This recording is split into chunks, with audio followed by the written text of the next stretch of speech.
সুমাইয়া আম্মা জান হযরত মা সুমাইয়া রাদিয়াল্লাহু তাআলা আনহা আবু জাহলকে বলেছিল, আমার মালিক না আবু জাহল, তুমি আমাকে হাত কেটে নেবে, আমার কোনো পরোয়া নাই, তুমি আমাকে ডান হাত কেটে নেবে, আমার কোনো পরোয়া নাই, আমাকে দুই হাত দুই পা কেটে নেবে, আমার কোনো পরোয়া নাই।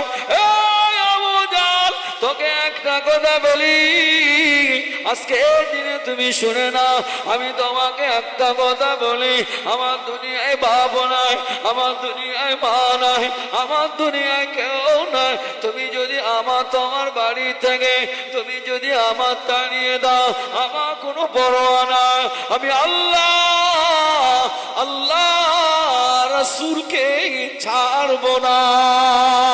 আবু জাহল বলতে লাগলেন, এই সুমাইয়া, একটা কথা বলে দিলাম, আমি তোমাকে একটা কথা শুনিয়ে দিলাম, এই সুমাইয়া, আমি গোলাম মক্কার নেতা রে, মক্কা মানুষ আমাকে নেতা বলে মানে নে। আবু জাহল, আমি আবু জাহল, সকলে আমাকে নেতা বলে মানে। মুহাম্মদ মুস্তাফা সাল্লাল্লাহু আলাইহি ওয়াসাল্লাম, আমি মুহাম্মাদের সঙ্গে আমার এন্ট্রি আছে, তুমি গোপনে গোপনে মুহাম্মাদের কালেমাটা তুমি ছেড়ে দাও।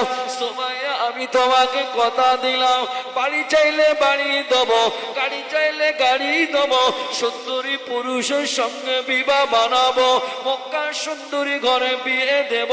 আমি তোমাকে দুটো হাত ধরে বলি রে সুমাইয়া, তুমি তোমাকে বলি রে, খবরদার খবরদার মুহাম্মাদের কলেমাটা ছেড়ে দাও। সুমাইয়া দাঁড়িয়ে দাঁড়িয়ে বলেছিলেন, এ আবু জাহল, শুনে নাও শুনে নাও, আমি তোমাকে জানিয়ে দিলাম, আমি তোমাকে শুনিয়ে দিলাম, তোমার কাছে আমার একটাই বক্তব্য, তুমি আমাকে দেবে না, আমি চলে যেতে রাজি আছি, তুমি আমাকে মেরে দেবে দাও, আমি শহীদ হতে রাজি আছি, তথাপি আল্লাহ আল্লাহ রাসূলে কলেমা আমি ছাড়বো না। আবু জাহল বলতে লাগলেন, এই সুমাইয়া, আজকে তুই আমার সম্মুখে দাঁড়িয়ে দাঁড়িয়ে দাঁড়িয়ে দাঁড়িয়ে এত জোরে যে কথা বললি, জীবনে এতদিন দিন আমার বাড়িতে তুই ছিলি, কোনোদিন একবারও আমার সামনে দাঁড়িয়ে মুখ উঁচু করে কথা বললি নে, আজকে তুই আমাকে এত বড় আঘাত দিয়ে কথা বললি, আমি আবু জাহল, আমি তোকে ছাড়বো না। এই না বলবার পরে আবু জাহল বাড়ি থেকে মক্কার আবু কুবাইস নামক পাহাড়ের ধারে চলে আসলেন, আবু লাহাবকে ডাকতে লাগলেন, উমাইয়াকে ডাকতে লাগলেন, মক্কার নেতাগুলোকে ডাকতে লাগলেন, মক্কার নেতারা, আমি তোমাদেরকে জানিয়ে দিলাম, তোমাদেরকে শুনিয়ে দিলাম, তোমাদের কাছে আমার একটা দাবি আছে। কি দাবি আছে বলো? বলে, সুমাইয়া আমার বাড়িতে যে মেয়েটা কর্মচারী ছিল, যে মেয়েটা আমার বাড়িতে কর্মচারী ছিল, রাখালগিরি কাজ করত, ওই মেয়েটা গোপনে গোপনে গোপনে গোপনে গোপনে গোপনে গোপনে গোপনে মুহাম্মদ সাল্লাল্লাহু আলাইহি ওয়াসাল্লামের হাতে হাত দিয়ে ঈমানের কলেমা পড়ে মুসলমান হয়ে গিয়েছে। ওই সময় বলতে লাগলে, আবু লাহাব বলতে লাগলে, উমাইয়া বলতে লাগলে, ওই মেয়েটাকে ডাকো রে, মক্কার মরুভূমিতে ডাকা হলো, মেয়েটাকে ডাকা হলো, মা সুমাইয়াকে ডাকা হলো, চার হাতে পায়ে দড়ি বাঁধলো, চার হাতে পায়ে দড়ি বেঁধে আবু জাহল বলতে লাগলে, সুমাইয়া, আমি তোমাকে একটা কথা বলি গো সুমাইয়া, এখনো তোমার সময় আছে, তুমি কলেমাটা একটা বার ছেড়ে দাও। ওই সময় বলতে লাগলে, মক্কার হারামিরা, মক্কা দুষ্টুরা, মক্কা বেঈমান বেদিনীরা, তোরা যদি আমাকে যদি মেরে দিস, তোরা যদি আমাকে যদি শহীদ করে দিস, তথাপিও আল্লাহ আল্লাহ রাসূলকে ছাড়বো না। সুমাইয়াকে চার হাতে পায়ে দড়ি বাঁধলো, চার হাতে পায়ে দড়ি বেঁধে উটের পায়ে কবা বেঁধে দিল। উমরটাকে মারতে লাগলো, ওটা মারতে লাগলো, ও ছুটতে লাগলো। সুমাইয়া চিৎকার করে আল্লাহ আল্লাহ আল্লাহ আল্লাহ, আমার কি দোষ ছিল গো আল্লাহ, আমি কি অপরাধ করে ফেলেছি আল্লাহ, আমি কি অন্যায় করে ফেলেছি আল্লাহ। দুনিয়ায় আমার বাপ না, দুনিয়া আমার মা না, দুনিয়া আমার চাচা না, আমার কেউ নয়। আজকে দিনে তো আমি আবু জাহেলের বাড়িতে কাজ করে খেতাম গো আল্লাহ, আমার কি অপরাধ আছে গো আল্লাহ। আল্লাহ ভাই এরা আমাকে কষ্ট দেয়, এরা আমাকে দুঃখ দেয়, এরা আমাকে এত কষ্ট দেয়।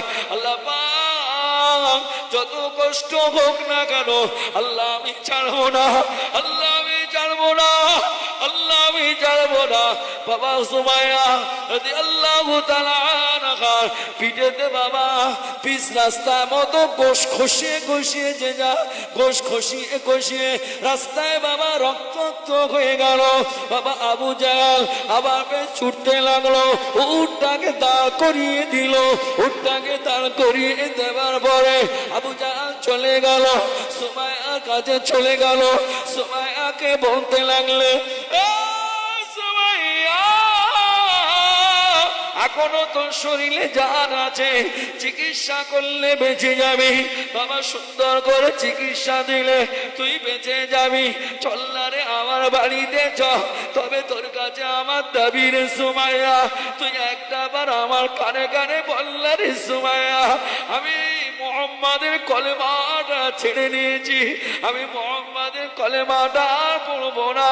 ওই সভা বলবার পরে আবু হযরতে মা সুমাইয়া ওই ক্লান্ত অবস্থায় রক্তমাখা শরীর নিয়ে আবু জাহেলের সম্মুখে দাঁড়িয়ে দাঁড়িয়ে বলে দিয়েছিলে, হে আবু জাহেল, হে আবু জাহেল, আমি ওই নাম কথা শুনতে চাই না, ছাড়া তো দূরের কথা, তুমি যা আমাকে বলছো, ওই আবু জাহেল তুমি যা আমাকে বলছো ছেড়ে দাও, এই শব্দটুকু আমি সুমাইয়া শুনতে ভালোবাসি না।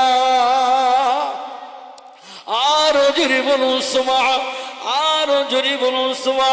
হযরত মা সুমাইয়া রাদিয়াল্লাহু তাআলা আনহা বারে বারে বলতে লাগলেন, হে সুমাইয়া, হে সুমাইয়া, তাহলে আজকে তোকে জনমের মতো শেষ করে দেব। হযরত মা সুমাইয়া রাদিয়াল্লাহু তাআলা আনহা ক্লান্ত শ্রান্ত শরীর নিয়ে, রক্তমাখা শরীর নিয়ে, হাতগুলো পাগুলো বাঁধা, জবানটা চলে আল্লাহ আল্লাহ আল্লাহ আল্লাহ, ইয়া রাসূলুল্লাহ, ইয়া রাসূলুল্লাহ, ইয়া রাসূলুল্লাহ, ইয়া রাসূলুল্লাহ, ইয়া রাসূলুল্লাহ। আল্লাহ আমার কোনো অপরাধ নাই, একমাত্র অপরাধ হলো আল্লাহ আল্লাহ রাসূলকে মেনে নিয়েছি বলে আমাকে এত কষ্ট দেয়। আমার নবীর নামটা যেই শুনলেন আবু জাহেল, আবু জাহেল কি করলো, মক্কার ছেলেদেরকে ডাকতে লাগলো, এই মক্কার ছেলেরা এদিকে আয়, কিছু বালি তুলে নিয়ে আয়, সুমাইয়ার গালের ভিতরে দিয়ে দে। ও যে মুহাম্মাদের নামটা করে ওটা আমার শুনতে ভালো লাগে না। বাবা যেই না গালে বালি ঢুকিয়ে দিল, বালি প্রবেশ করিয়ে দিল, হযরত মা সুমাইয়া আর কথা বলতে পারে না, আর নিঃশ্বাস নিতে পারে না। আল্লাহ পাক ফেরেশতা জিবরাইলকে ডাকলেন, আমার ফেরেশতা জিবরাইল